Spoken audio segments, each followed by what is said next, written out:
Hello po, good morning. Welcome sa ating Friday briefing.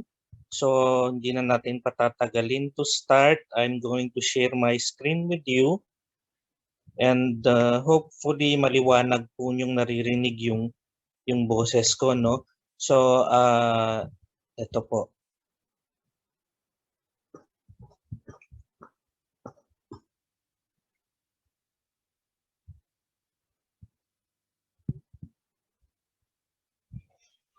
Medyo mabagal lang yung internet natin ngayon. So to start, umpisahan po natin sa euro. So yung euro natin, as we always do, when we do our analysis sa market, we look at the higher time frame relative to our intended trading uh, trading time span. Ano? So if we are planning to trade for the day, we will look for signs kung saan papunta ang market for today. So kung titingnan nyo ito, the price right now is at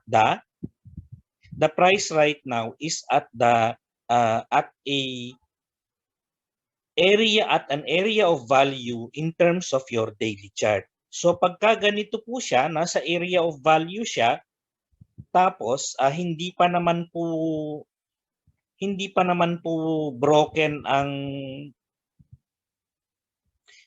broken ang series ng pagbaba mo, series ng decreasing highs at saka ang series ng decreasing lows, hindi pa naman po siya broken, no? So we would still assume na ang daily natin ay will continue to do the downtrend. So kung tingin po natin ngayong araw, possibly the good thing pagka ganito ang presyo, malapit na malapit sa area of value. Pagka nagkamali ka, you can decide right away.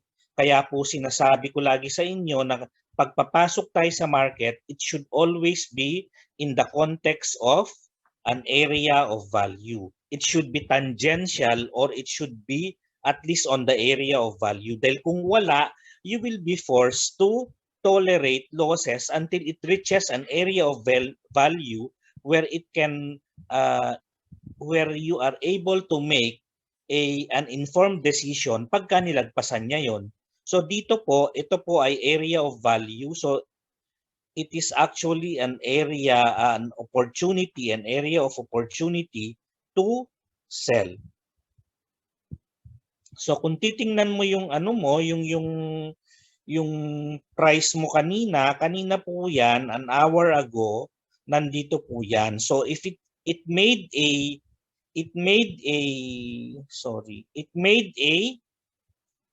reversal formation after hitting the 200-day hourly 200-day moving average, which is an area of value, which is coincidental to your daily 26-day moving average or 50-day moving average, which is at 20.90.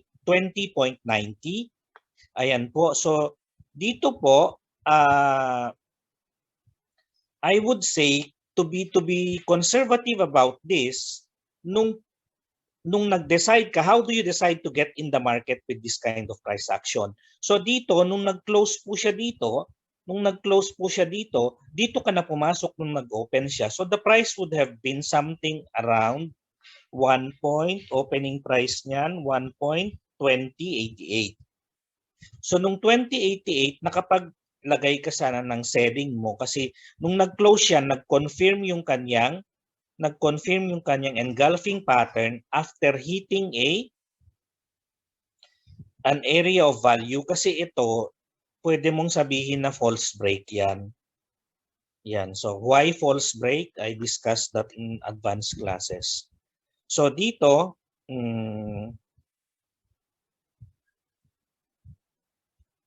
sell at 80, I think I have sold at a higher price kasi kanina mas mataas po yun sa 2093, no? So I made this about an hour or an hour and a half ago.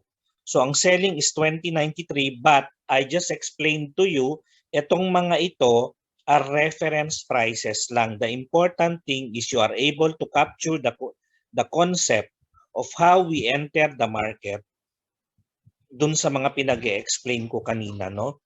So ang target mo dito is 2023. Ang cut loss mo is 2117. Ang 2023 ay galing lang yan dito. Yung previous low. The previous low here is 2023 and then the hourly ATR is now 12.5. So if you multiply 12.5 by 2, you will be able to get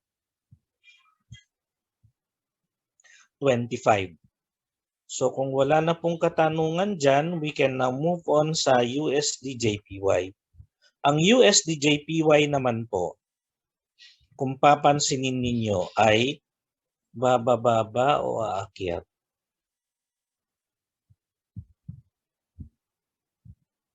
Ayan, kung titingnan nyo, paakyat pa rin ang daily mo. Bakit natin sinabing paakyat? Kasi series of increasing highs and increasing lows yan. It might have corrected within the last 2 days, but it is bound to bounce back technically today. Kasi kung titingnan nyo, na-hit niya yung this is a support area now, this which used to be a resistance area. So it might probably support today. So pag nag-support yan today, the price would probably bounce up. So titingnan natin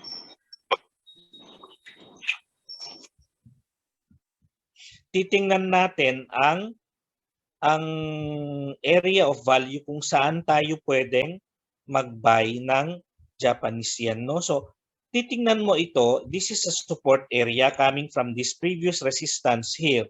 So you would say na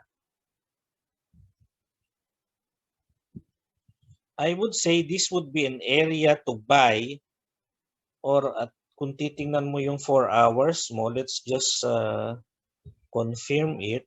Yan, kung titingnan mo yung 4 hours mo, ang moving average mo ay nandito.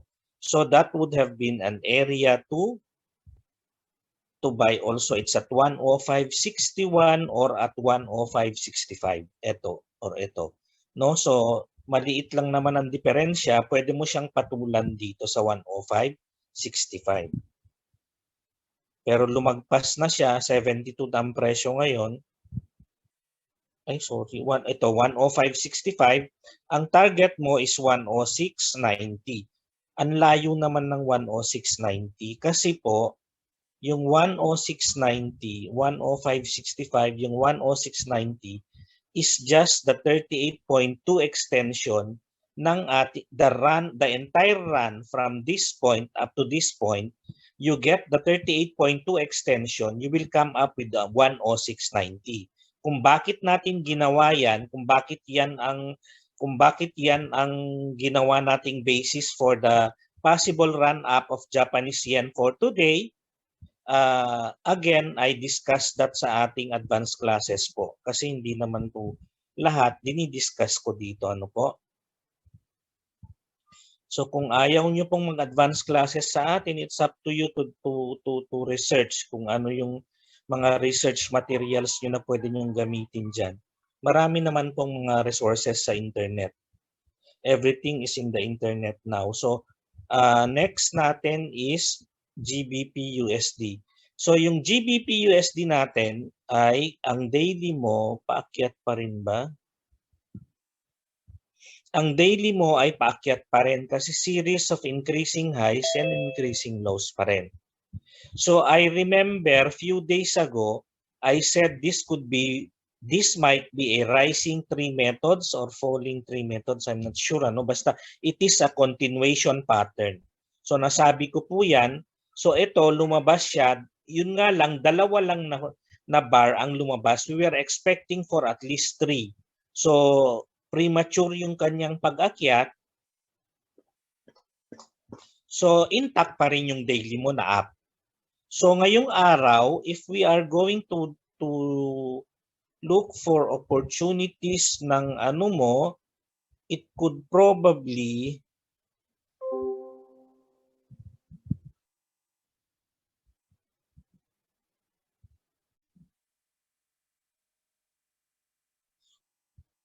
this could probably, today could probably be a correction day for the British pound. Ayan. Bakit po natin nasabing correction siya? Kasi kung papansinin po ninyo, pwede pong mag-correct ng nitong mga susunod na oras, tapos saka po natin abangan yung kanyang pag-akyat. Kasi yung 39.50, ang 39.50 po ay dito.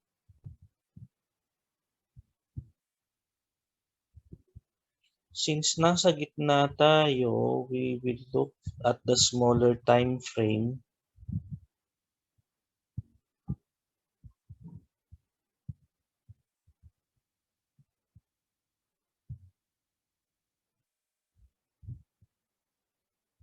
We can expect it to correct all the way up to 39.38 before it will resume any uptrend. So 39.38 po yung tinitingnan natin, lalong-lalo na at marami po ang data ngayon. So it is expected na magkakaroon ng wild swing. Bakit ang layo-layo ng kanyang target profit? Kasi po yung target profit niya, binase lang natin sa price pattern na fino-form niya. Itong price pattern na fino-form niya, which actually took a lot of time for it to complete, kaya hindi po natin siya pwedeng baliwalain.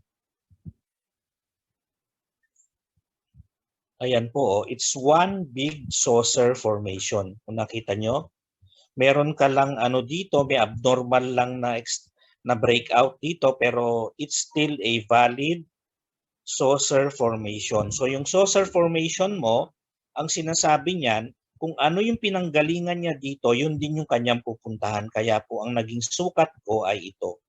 So it is important in technical analysis that you know yung concepts ng mga price pattern mo. Hindi porke alam mo lang yung itsura niya, yun, alam mo yung inner workings niya. What do I mean by inner workings? You know how it behaves and so that you are able to anticipate the price movement. So ang target po niyan ay 1.4343. Hindi ko sinasabing ngayong araw yan, it might be within the next few days, but it is in the offing yung niya, no? So yung 1.4343 is just a stone's throw away from 39.55. So it can probably hit that within next week. Considering its movement today, these past few days na nagha-100 pips siya every day. So if you are going to put your buying at 39.38, you can expect it to 39.38. Sabihin mo nang yan yung low mo for the day. 39.38 plus 100 is 49.38. So yun na lang yung pinakamadali na diyan pinakamadali na pag wala ka makitang area of value na pwedeng pagkuhanan, you just get the average movement for the day, and then of course walang kasiguraduhan ito kasi you are just yung estimation mo ng movement niya for the day will be appended to your assumed low or assumed high for the day. So in this case, we assumed it to be that the 39.38 will be the low for the day. Ayan, so yun po. Wait for pullback to previous hourly resistance or wait for pullback to moving average ata yan. So kung wala na pong tanong sa British Pound, we can now move on sa ating AUD-USD. Ang AUD-USD naman ay paakyat pa rin kasi just like what I've said before, lately ang galaw ng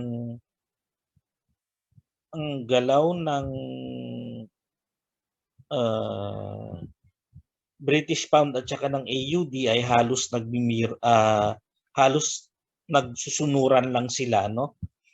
So dito, since we are seeing a contraction of price movement or price pattern, we are expecting that the price will range for today. It will range from from a high of 77.76 to a low of 77.31.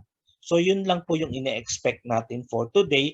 Bakit hindi natin ine-expect na may breakout ngayon? Breakout is not expected for today because of the triangle formation. Kung what made me say that, it's because of the behavior ng triangle formation niya. So kung ano po 'yon, bahala na po kayong mag-research kung ano po yung but I teach that in our advanced classes po. So kaya I encourage you to attend yung advanced classes po natin kasi sometimes I purposely not discuss kung ano yung mga nandito kasi hindi naman pwedeng lahat ilalahad ko dito. Market briefing po ito, hindi po ito lecture ng technical analysis. Yan, so we are expecting a tight range for today with the range of 0.7777 up to 77.33. Yan po. So kung bababa man siya, magsisell ka man, it will be within this range. So it's a tight range with a bias on the upside. It's a tight range with a bias on the downside.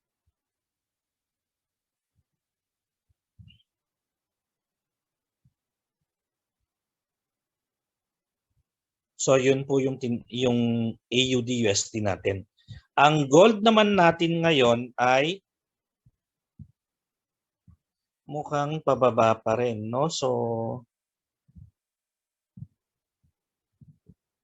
ayan, kung titingnan mo ang gold sa daily, mukha namang pababa pa siya.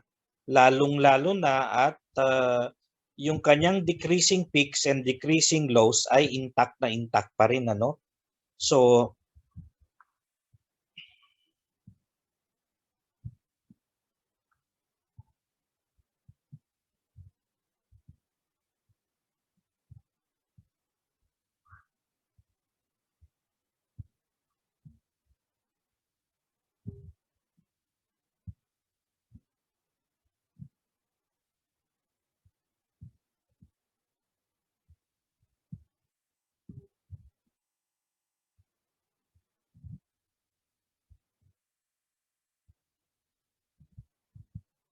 yan po yung channel na ina-expect na ginagalawan ng gold ngayon.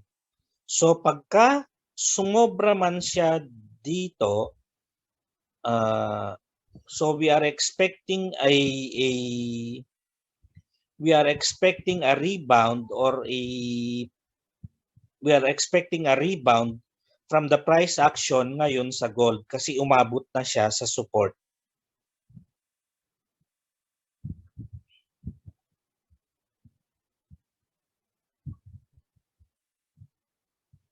Yan po yung channel niya. So we are expecting it to at least make a rebound sa daily because ito yung ngayon, yan yung significant na support niya because it's found on the daily chart.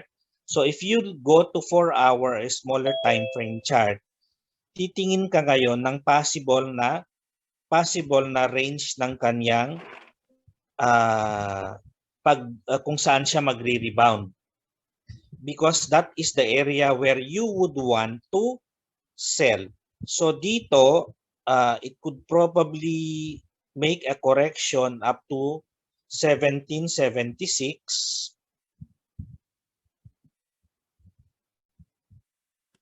Kaya po natin nilagay yan na sell at 1776. Ang target mo is 1748. Yung 1748 po is based on previous low lang yan. Yan, ito lang. We are not expecting it to make any significant breakout from this. Ano ba yung target niya? 1760. 1748. So yung 1748 po,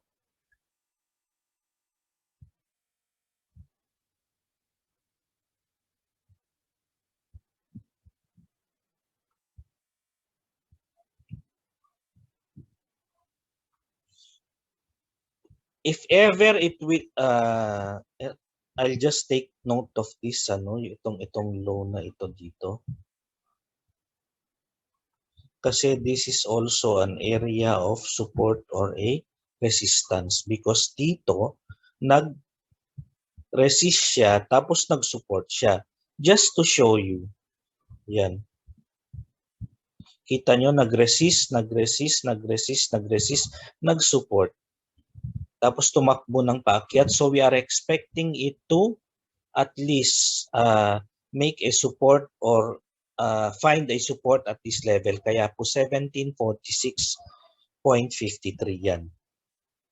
So yung price natin dito 1746.53, hindi 1748. Yan. So ang cut loss mo ay $12 because ang hourly ATR mo is $6. So yan po ang natin ngayon, reading po natin sa market for today.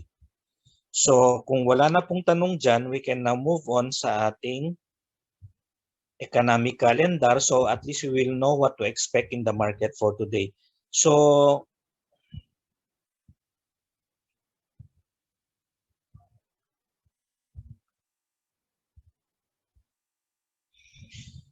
ngayon mukhang marami-rami, it's Friday, so merong mga manufacturing components sa GDP ang ilalabas ng Markit. Markit is an organization, it's a research organization that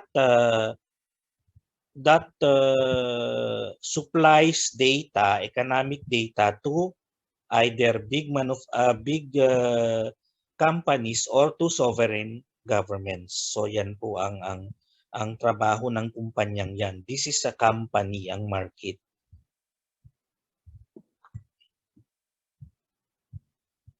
So you have the manufacturing producers, ano ba ang PMI? Producers, managers, yeah, I forgotten ko anong PMI. Purchasing managers, yeah. Na senior po ako doon. So Purchasing Managers Index, so pinapakita niya ang ano lang nila dito, ang benchmark lang dito is 50. Anything that is above 50 is good for the dollar, ay good for that currency. Anything below it is not good for that currency. So yun po ang diyan. Merong manufacturing, merong composite, as the name implies, composite po pinagsama-sama po.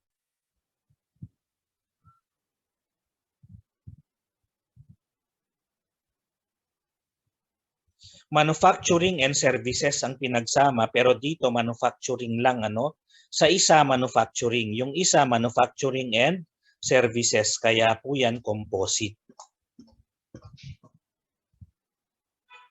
Ay, ano pa yung binabasa natin dito? Ay, ito composite. Medyo nalilito ako. Naduduling po ako. So dito naman, this is for Germany. Ito naman is for the entire European Union zone, entire Eurozone, no? So ito composite din yung PMI na ilalabas mamaya. Tapos ito din is also, so karamihan ngayon halos sabay-sabay silang naglalabas ng PMI data nila. Today is a PMI data day.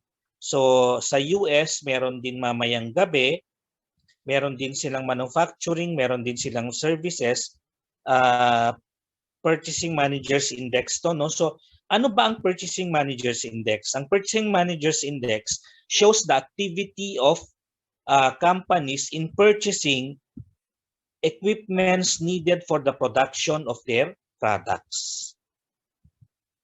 So kung marami silang ino-order, ibig sabihin they're expecting a heavy demand.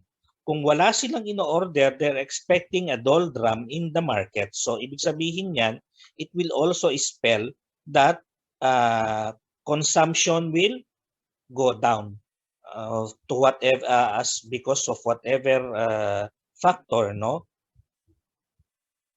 So yun po yung basically yung pwede nating i-expect mamaya. So mamayang madaling araw, puro mga ano na to, ang tawag dito?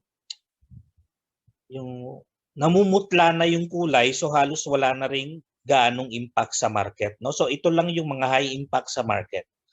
Itong mga pula na to. Kumbaga para siyang sa calendar pagka full moon pula, no? So on that note, thank you for joining us sa ating market briefing for today, and hope to see you all again next week.